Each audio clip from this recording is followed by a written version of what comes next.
શું તમને ખબર છે એક એવા મંદિર વિશે જ્યાં માતાજીની મૂર્તિ નહીં પણ જ્વાલાની પૂજા થાય છે અને એ જ્વાલા વર્ષોથી તેલ કે ઘી વગર જ બળે છે? તો હું વાત કરી રહી છું આપણા 51 શક્તિપીઠોમાંથીનું એક શક્તિપીઠ એટલે કે જ્વાલામુખી શક્તિપીઠ, જે હિમાચલ પ્રદેશના કાંગડા જિલ્લામાં આવેલ છે. તો આ મંદિરમાં ટોટલ 9 જ્વાલા છે, જેને માતાજીના 9 સ્વરૂપની રીતે પૂજવામાં આવે છે. અને આ જ્વાલા વર્ષોથી પ્રાકૃતિક રૂપે જ બળ્યા રાખે છે. અને દર્શન કરવા માટે એટલી મોટી લાઈન લાગી હતી કે વાત જ ના પૂછો. અમારો તો વારોય 2 કે 2.5 કલાકે આવ્યો અને એમાંય થોડો વરસાદ પડતો હતો.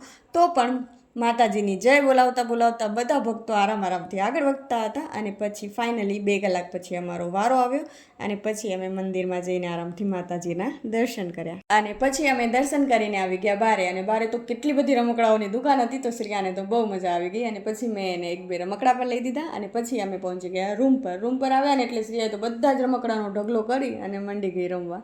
તો અમારો જો તમને આખો વ્લોગ જોવો હોય ને તો મારી ચેનલમાં જઈ અને તમે એ પણ જોઈ શકો છો. અને મારી ચેનલને સબસ્ક્રાઈબ કરવાનું ભૂલતા નહીં. Bye bye.